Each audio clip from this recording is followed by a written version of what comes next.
원자력 발전은 경제성이 가장 뛰어나고 이산화탄소를 방출하지도 않아요. 하지만 방사성 폐기물이 생긴다는 게 가장 큰 단점 중 하나예요. 게다가 폐연료를 비롯한 고준위 방사성 폐기물은 처리가 곤란하다는 점도 있죠. 그래서 이 방사성 폐기물을 보관하는 장소를 따로 만들기도 하고 땅에다가 묻기도 하고 바다에도 버리고 사막에다가 버리기도 해요. 그렇지만 이렇게 버리는 건 문제가 있죠. 이 방사성 폐기물들을 갖다가 아주 꼼꼼하게 밀봉해야 되는데 혹시라도 지진 같은 자연재해가 일어나서 이렇게 밀봉했던 폐기물이 깨지기라도 한다면 그 주변 생태계가 완전히 아작이 날 거예요.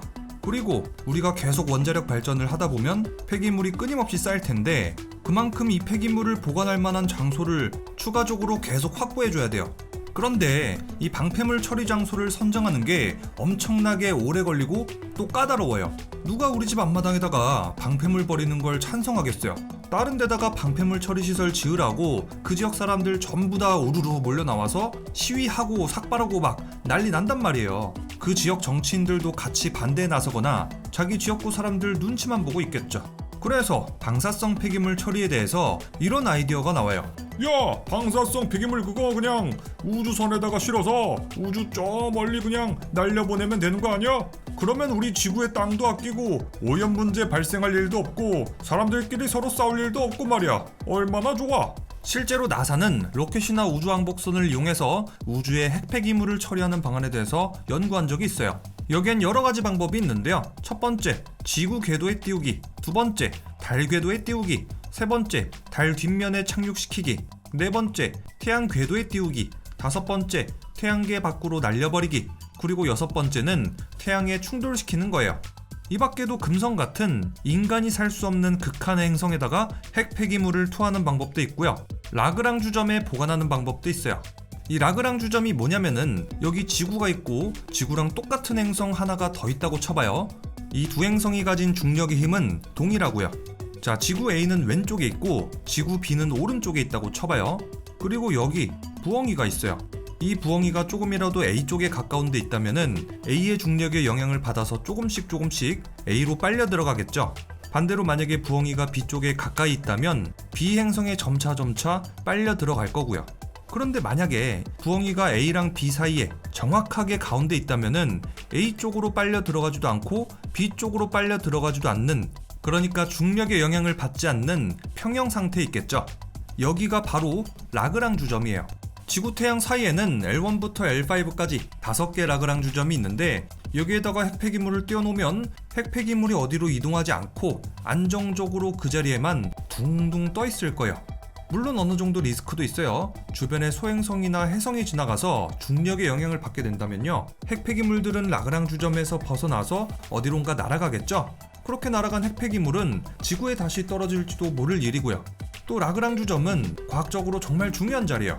제임스 웹 우주망원경이 바로 L2 라그랑주 점에 있어요.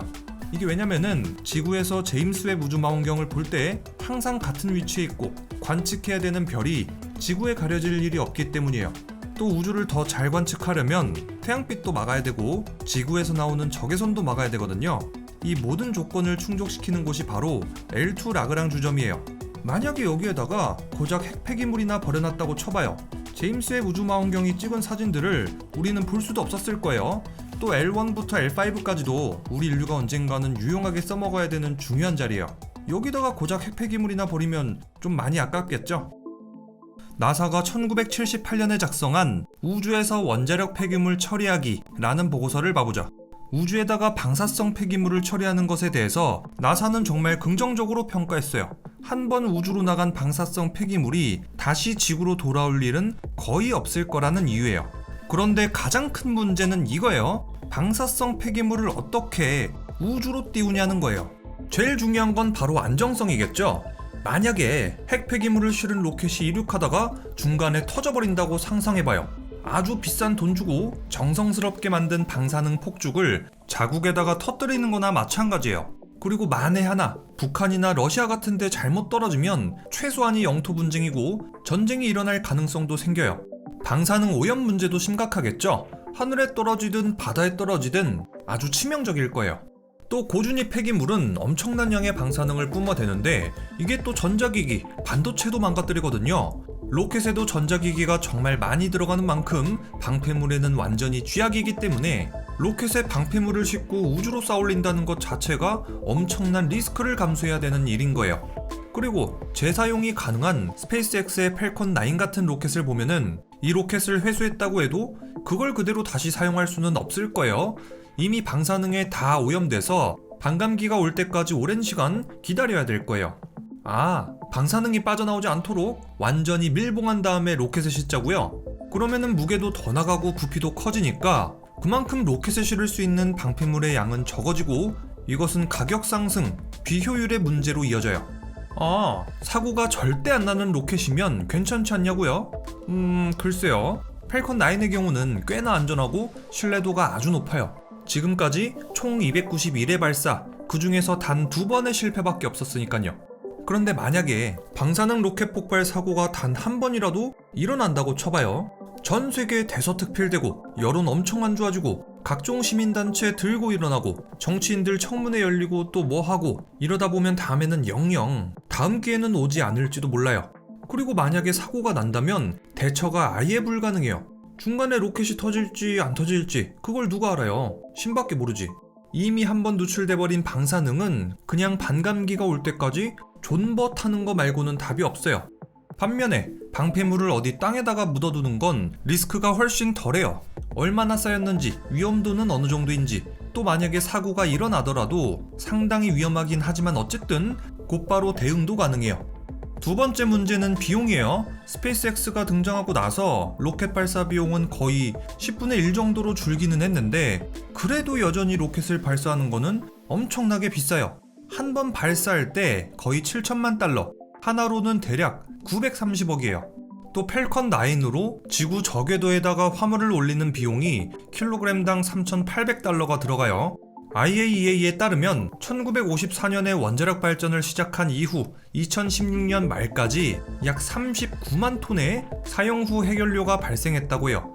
이 중에 3분의 1은 재사용했고 3분의 2가 보관 중이라고 하니까 대략적으로 26만 톤 정도 있다고 생각하면 되겠죠. 이거를 전부 우주로 내보낸다고 쳐봐요. 팰컨 9을 이용한다면 지구 저궤도까지 대략 22톤가량 올릴 수 있어요. 그러면은 팰컨 9을 11,818번 써야 되는 거예요. 그 비용은 8,272억 달러. 한화로는 1,100조가 들어가는 거예요. 야, 이건 너무 비싸죠? 그러면은 예전에 생겨난 핵폐기물들은 그냥 보관하고 앞으로 매년 생겨날 핵폐기물들만 우주로 보내보자고요. 고준위 폐기물은 매년 12,000톤씩 생겨나고 있는데 이 정도면 팰컨 9으로 545번 발사해야 되는 거고 그 비용은 매년 381억 달러, 하나로 대략 50조 원이나 돼요. 더럽게 비싸죠 진짜. 또 한국을 예로 들어볼까요? 한국에서는 연간 750톤의 고준위 폐기물이 나온다고 해요. 이 정도면은 팰컨 9을 매년 35번 쏴야 되는 거예요. 비용은 연간 24억 5천만 달러, 하나로 치면 매년 3조 2,600억 원이 들어가요. 참고로 여기에는 한국의 핵 폐기물을 갖다가 발사대가 있는 미국까지 옮기는 비용은 포함하지도 않은 거예요. 원전의 가장 큰 장점이 뭐예요? 전기를 가장 싸게 만들 수 있다는 거잖아요. 그런데 만약에 이 폐기물들을 우주로 쏴보낸다면 이 경제성을 완전히 잃고 말 거예요. 그만큼 우리가 사용하는 전기세도 많이 올라가게 되겠죠. 다음, 기술적인 어려움도 꽤나 커요. 지구 저궤도에다가 방패물을 투기하는 방법이 그나마 제일 저렴한 방법인데 만약에 이렇게 하면 인공위성하고 충돌할 가능성도 높고 또 이 방패물 자체가 지구 전체를 감싸고 있는 아주 위협적인 우주 쓰레기가 되는 거잖아요. 그리고 지구 저궤도에다가 방패물을 투기한다고 하면은 이 쓰레기가 지구로 떨어지지 않도록 궤도를 계속해서 조정해줘야 되는데 이거를 또 무한한 시간 동안 해낼 수는 없으니까 언젠가는 지구로 낙하하게 될 거예요. 그래서 결국에는 달이나 수성, 금성, 목성 같이 인간이 살 수 없는 행성에다가 보내거나 아니면은 태양에다가 빠뜨려야 돼요. 그런데 아무래도 목적지가 멀어지는 만큼 더 크고 거대한 로켓을 만들어서 쏴야 돼요. 그만큼 비용은 더 늘어나서 경제성이 악화되고 난이도도 올라가요. 자, 그렇다면 달에다가 폐기하는 건 어떨까요? 만약에 달에다가 방패물을 보냈다가 사고라도 난다면 해당 지역은 탐사도 못하고 개발도 불가능해질 거예요. 안 그래도 아르테미스 프로젝트로 전 세계는 달을 탐사하고 기지도 짓고 광물도 캐오고 우주정거장도 짓고 환승정거장도 만든다는 계획인데 달에다가 방패물을 버리는 거는 아마 진행이 어려울 것 같아요. 그래도 아주 먼 미래, 만약에 달에다가 원자력 발전소를 지어서 달에서 방패물이 나온다고 한다면 그때는 달에다가 방패물을 버리겠죠. 하지만 지구에 있는 방패물을 갖다가 달에다가 버린다고 하는 발상은 현실화되기 어려워 보여요. 자, 그렇다면 방패물을 태양에 버리는 건 어떨까요? 태양에다가 지구에 있는 모든 방패물을 버린다고 해도 어차피 다 타버리고 녹아버릴 테니까 태양에는 아무런 영향도 없겠죠? 방패물을 버리기에는 가장 최적의 장소인 거예요. 그런데 이게 비용은 둘째 치더라도 기술적으로 정말 까다로워요. 만약에 우리가 지구에서 태양 쪽으로 로켓을 쏘면은 로켓은 태양을 향해서 이렇게 일직선으로 갈 거라고 생각하는데 사실은 그렇지 않아요. 우리 지구의 공전 속도는 초속 약 30km, 시속으로는 10만 7천 km의 속도로 태양을 공전하고 있어요. 그래서 정말 강력한 로켓이라고 해도 결국엔 태양을 공전할 수밖에 없어요. 결국 로켓이 지구 궤도를 따라서 공전하지 않고 태양을 향해서 직방으로 가려면 로켓에서 지구의 공전 속도를 전부 없애야 돼요. 즉, 지구가 공전하는 반대 방향으로 초속 30km만큼의 추력을 내서 지구 공전 속도를 상쇄시켜야지만 로켓은 공전을 멈추고 태양으로 자유낙하한다는 말이에요. 그런데 로켓을 가져다가 초속 30km의 속도를 어떻게 내요? 이건 진짜 힘들겠죠?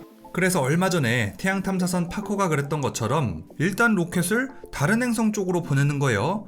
그 다음에 그 행성의 중력의 힘을 이용해서 스윙바이 한 다음에 궤도를 살짝 틀어서 태양으로 빨려 들어가는 게 훨씬 더 현실적일 거예요.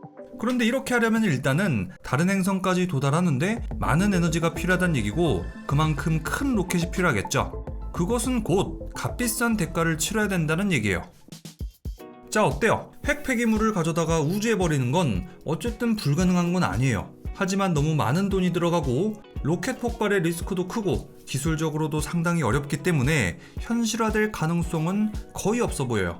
아마 이것보다 더 나은 대안은 핵 폐기물 재처리 기술이 빨리 발전하거나 핵융합 기술이 상용화되거나 풍력이나 태양광 같은 친환경 에너지를 더 많이 설치하는 게 더 나은 대안이 아닐까 싶습니다. 자, 그럼 지금까지 오늘은 영화 판도라 리뷰였고요. 저는 영화 유튜버 리뷰영이었습니다.